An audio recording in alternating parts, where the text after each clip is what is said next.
we get another piece of paper, because I think we can probably do yours. So when you do yours, What do you do day to day? Okay. Whereabouts are you based? So if we took yours,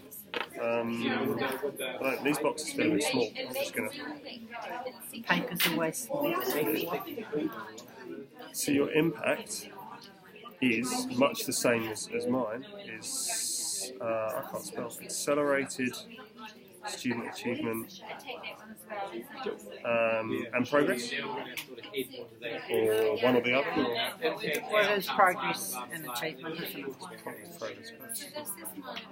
Progress and achievement in maths.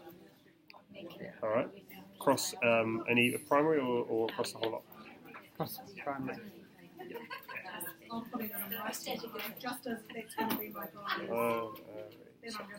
think I understand this. All right, so I know you're saying work backwards. So if I said to you, what did you do to start getting teachers towards that? Well, actually, I'm probably going to do these simultaneously. So you said a minute ago you shared research. Yes. Yeah. Got them to reflect on their current practice to see if it had made a difference. So the outcome, one of the outputs is reflective practice.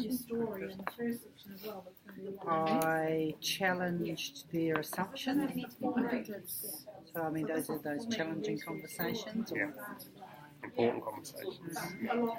I shared models, alternative models. So I suppose does that come into research? Because stole someone's pen, I'm not sure whose, but I think possible different models and possibilities, because you're the enabler, or initially you're that enabler. Yeah. So and then if we take down slightly, I don't know if this is part of the input, but the nuts and bolts, is that through modelling and workshopping and staff meeting and that sort of things? So all of those? Yes.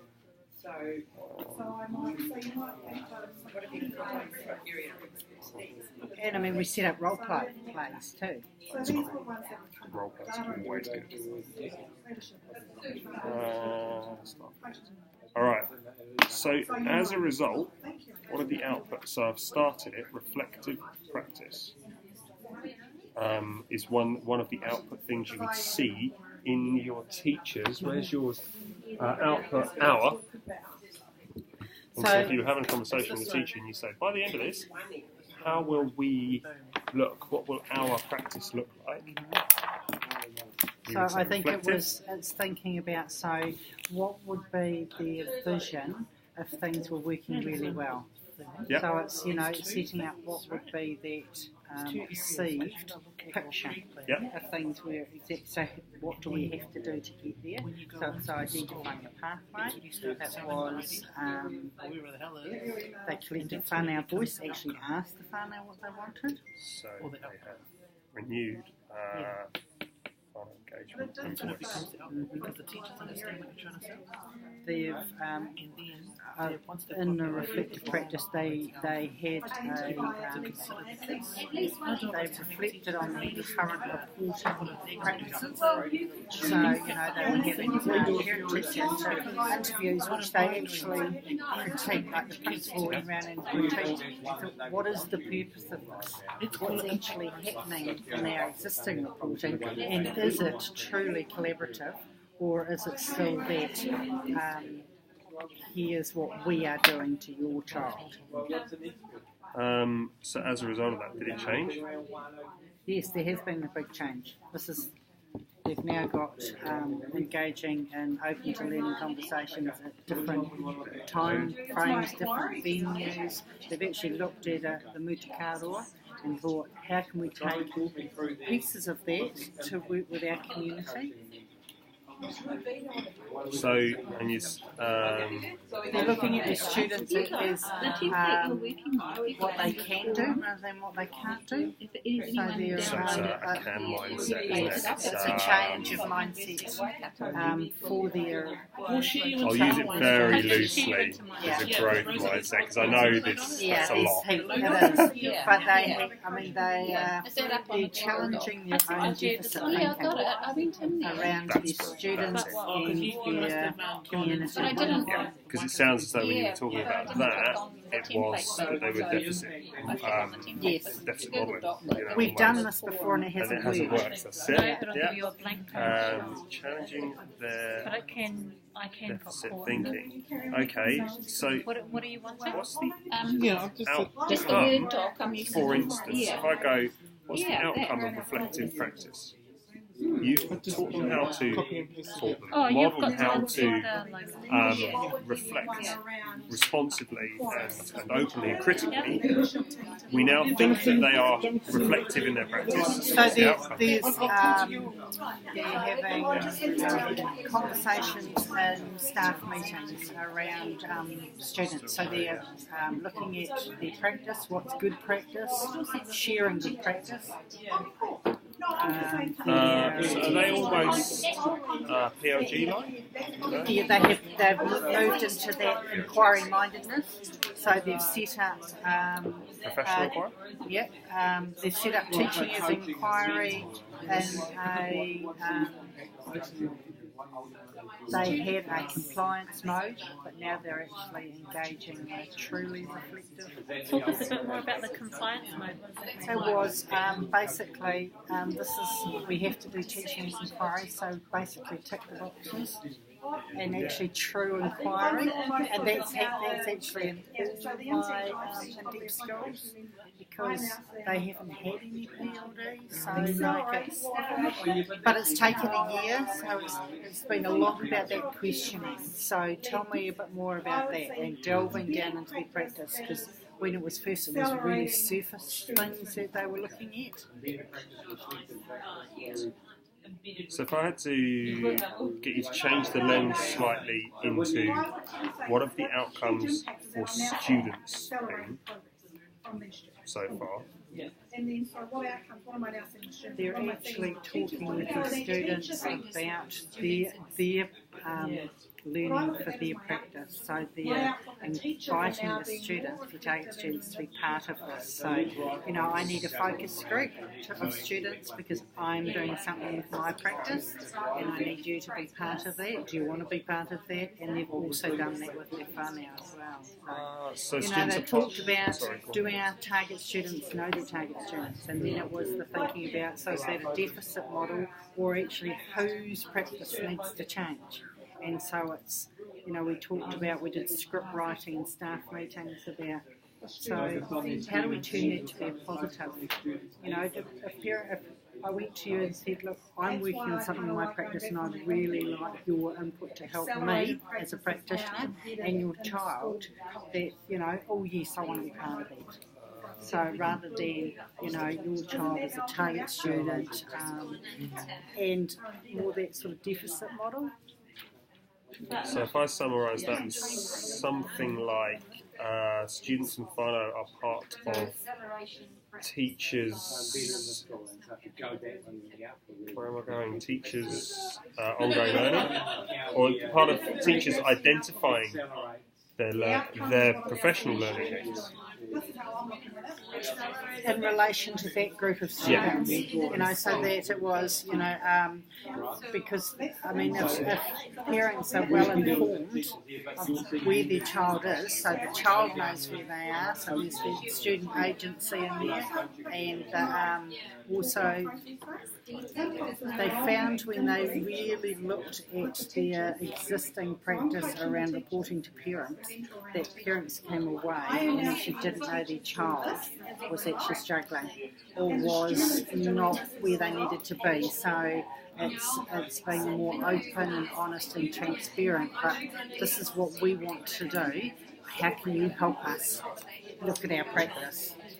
So if I bring you back, because there's a separate one there, I think. Students find out part of teachers refining their practice. So trying to unpack where this one is.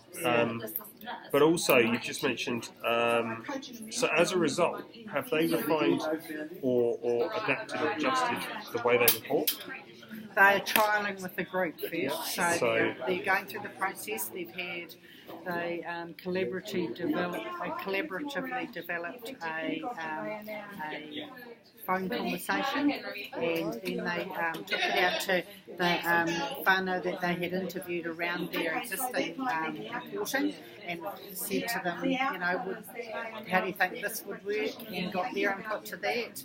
And then they've had their first round of the opening meeting conversations, and then they're collecting more voice around that to see if it has had the desired impact. So they're monitoring the student and the whānau voice all the way through. That's it. So yeah, because you can now hear that that's out voice. So if you guys finish. It's really the power. Is that right? Sorry, I punched your... No, because this is good for our own understanding now, that if you unpack it to someone else, it often means you can maybe unpack it for yourself. Yeah. So if I then put that in front of you and said, is there anything that you feel might be in the wrong place, or is there anything that you feel might have been missed?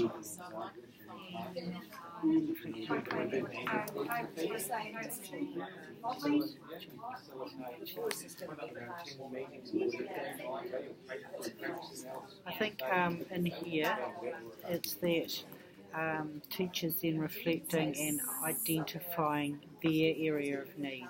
So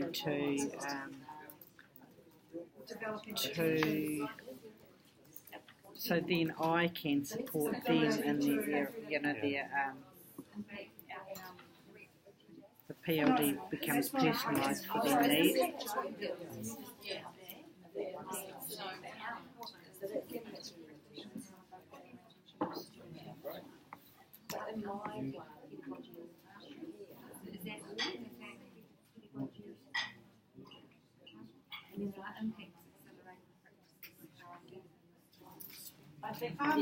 So I wonder if these then goes across here, so engage in open to learning conversation.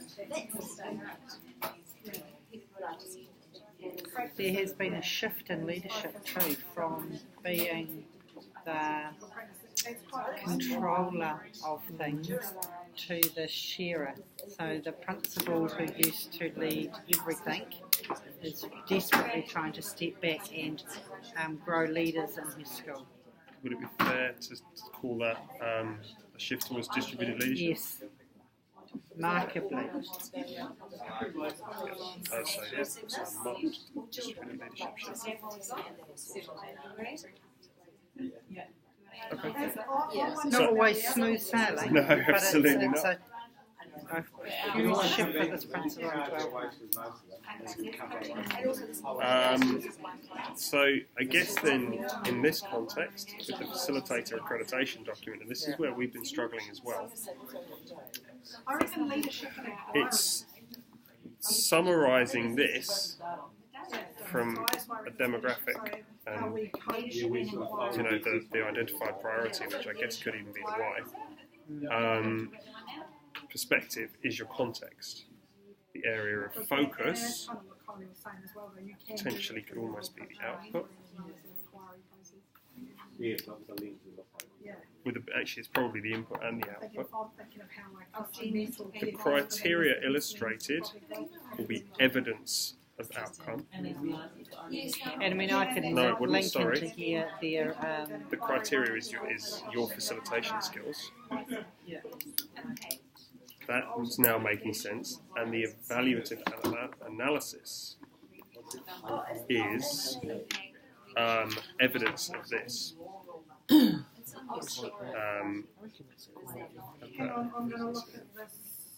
Analysis. The context is predominantly the impact, but with a little bit more clarification around. So I started mine in it because I specifically work with low decile schools in Pacific areas. So that's part of my context. So I started with, I want to examine the processes undertaken in order to create accelerated achievement within modern Pacific communities in lower decile schools. And I'll probably add in Mount Ruskell. And so the schools that come onto PLD, well, in my area, are predominantly low deciles and predominantly Māori. So, yeah, huge shift in engaging with their community. Like we did this and they didn't come. So, yeah, it's quite exciting change. But they're so engaged now. It's like all the teachers. Now use an inquiry frame. So thank you. No, not at all. So as a summary, if I take it down in order, the context plus a little bit of information about your demographic is the impact. Yeah. The area of focus is the output of what has changed, and talking about these. The criteria, explain how you believe the example illustrates which criteria is your input, relevant to the other criterion in that document. Yeah. Which, I mean, you'll see that we went through and actually read what the criteria were. Cause And your evaluative analysis of practice is your outcomes and the evidence that feeds in. Because if you say there has been a marked distributed leadership shift, and one of the teachers has blogged about it, that's amazing evidence. Yeah, no, I don't think they've quite or even if you've got a show of a movement of responsibility of units in the structure of the school, and you say, there's 2014, there's 2015, now have a look at 2016. Can you see how that person held 6 units? That role doesn't exist anymore because it's been distributed between 3 there and now 5 there, but those 2 guys are sharing a unit and it's now a PLG. Yeah. And you just show the growth. Okay. So does that help? Because it's helped me a lot. Thank you. Thank you. So can I photocopy there? Can I just show the video camera your picture? My picture. And I'll explain. So here's a little scribble. And then I'll explain what we came up with. Kia ora tātou, we are backward planner. I'm here with Auckland Tāmaki team, and we were at a time of discussion where we weren't quite understanding what to do next. So we feel like we've figured out some stuff. I'm going to show you a little picture. Yeah. So we were up to filling out the form, and we were a little bit stuck in how to fill it out. And then Chris came and showed us, and he said to start here at the impact, the outcome, the output, and then the input wasn't enough room. And he's called it the problem tree. But we have reframed this. So you've just seen James kindly share his learning in the action and in the time. Yep. Here, I'll show the next picture of what we've come up with, and I'm going to ask Manu to explain that, please. Here we go. Hi guys. So this here, so backwards but anyway, there's, what impact we have as facilitators. So that is called the input. So that's I. So learning within our own organisations about, and then for me that's a twofold process. Like it's split in half. The first half is our own kind of preparation for the planning, getting our organisation's ideas around what it means to be an effective facilitator, and then the second part to that is thinking about our approach when we go into schools.